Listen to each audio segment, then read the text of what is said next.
RTI कार्यकर्ता ने SMO Kohla पर लगाए भ्रष्टाचार के आरोप। हॉस्पिटल के सरकारी फंड में फर्जीवाड़ा करने का आरोप है। मरीजों के फंड को अपने निजी सुख सुविधा के लिए किया गया खर्च।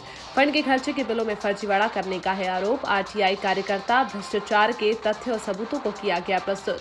हरियाणा की मनोहर सरकार द्वारा भ्रष्टाचार पर जीरो टॉलरेंस के दावे किए जाते हैं, परंतु उन दावों पर घोला के सरकारी अस्पताल की एसएमओ सरेआम पलीता लगाती नजर आ रही है, जो आए दिन भ्रष्टाचार के आरोपों को लेकर चर्चे में रहती है।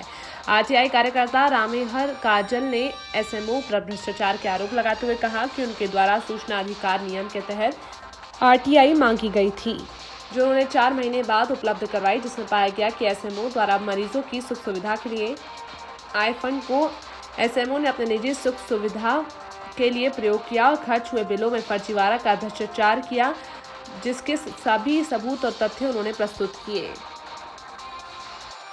मैंने दिसंबर 2020 में आरटीआई के तहत सूचना मांगी थी, जो कि मुझे इन्होंने अप्रैल मई के अंदर मेरे को डिले करके दी है, लेकिन मुझे मिल गई। उसके बाद मैंने रिकॉर्ड को चेक किया। रिकॉर्ड में 3,05,000 रुपये के लगभग जो ग्रांट थी वो गवर्नमेंट से आई थी, हेल्थ डिपार्टमेंट से, डायरेक्टर डीजी से। वो स्वास्थ्य के ऊपर खर्च की जानी थी, मरीजों के स्वास्थ्य के ऊपर। लेकिन मैडम ने बिना किसी अधिकारियों की परमिशन के, बिना सरकार की अनुमति के वो पैसा आधा दफ्तर पे खर्च किया और आधा हड़प किया इन्होंने। मेरे पास बिल हैं। जब इन्होंने आरटीआई में मुझे बिल दिया है, बिल के ऊपर 710 रुपये जो मीटर है, 730 या 10 रुपये जो मीटर है कपड़ा इन्होंने ख़रीदा है 30 मीटर, लेकिन उसमें ये मेंशन नहीं किया कि किस चीज़ के लिए खरीदा है। उसके ऊपर बिल्कुल टैग लगाया हुआ था ताकि शिकायतकर्ता को पता ना लगे। जब जांच अधिकारी के समक्ष उन्होंने बिल दिया, उसमें सोफा क्लियर लिखा हुआ है।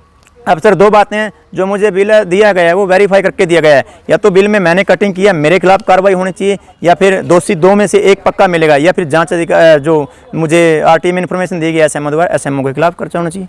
देखिए सर, दबाव तो एक ही होता है, लालच मुझे देते हैं कि आपको जो खर्चा है वो आपको मिल जाएगा, लेकिन जब मेरा इसके अंदर कोई खर्चा ही नहीं है, मैंने जनहित का काम किया, आवाज़ उठाई है मैंने उन लोगों के लिए जो यहाँ कोरोना काल में उनको एडमिट किया गया था, उनको सुविधाएं नहीं मिली थी। क्यों नहीं मिली सुविधाएं, वो आज मुझे पता चला, क्योंकि वो पैसा इन्होंने अपने ऐशो आराम के लिए अपने दफ्तर पे खर्च किया।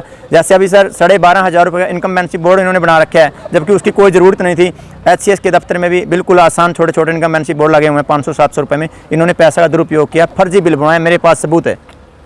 जांच अधिकारी के पास में गया, जांच अधिकारी ने जांच करने से पहले ही मुझे कह दिया कि आप इसको निबेड़ दो बात को जैसे आप चाहें, लेकिन मैंने उनको क्लियर कह दिया, सर आप 1 बार कहें 2 बार कहें, मैं इसको मामले को सिरे तक लेके जाऊंगा, क्योंकि मैं एक सामाजिक कार्यकर्ता तब तक सामाजिक कार्यकर्ता हूं जब तक जनहित में काम करूंगा और समाज की आवाज़ उठाऊंगा। कि सर सीएम इंडो की जो कंप्लेंट है वो अभी पोर्टल पे सीएमओ के पास आई है, मैंने सीएम ऑफिस से दोबारा उसको मंगवाया है। और अभी अगर कुछ नहीं करेंगे तो मुझे सर्वोपरि है माननीय उच्च न्यायालय पर मुझे पूरा भरोसा है, मैं माननीय हाई कोर्ट में याचिका दायर करूंगा और सभी को पार्टी बना के इनको नोटिस जारी करवाऊंगा। मैं कहूँगा पिछली सरकार के दौरान अनिल विज जी का काफ़ी दबदबा था, लेकिन जो आज की जो अब जो दोबारा सरकार बनी है, इसके अंदर मैं नहीं कहता कि स्वास्थ्य मंत्री का कोई खोप इनके अंदर है, क्योंकि यही वो व्यक्ति हैं जो पूरा भ्रष्टाचार करते हैं और उसके बाद कह देते हैं कि हम तो हमारा हिस्सा जो ऊपर तक जाता है।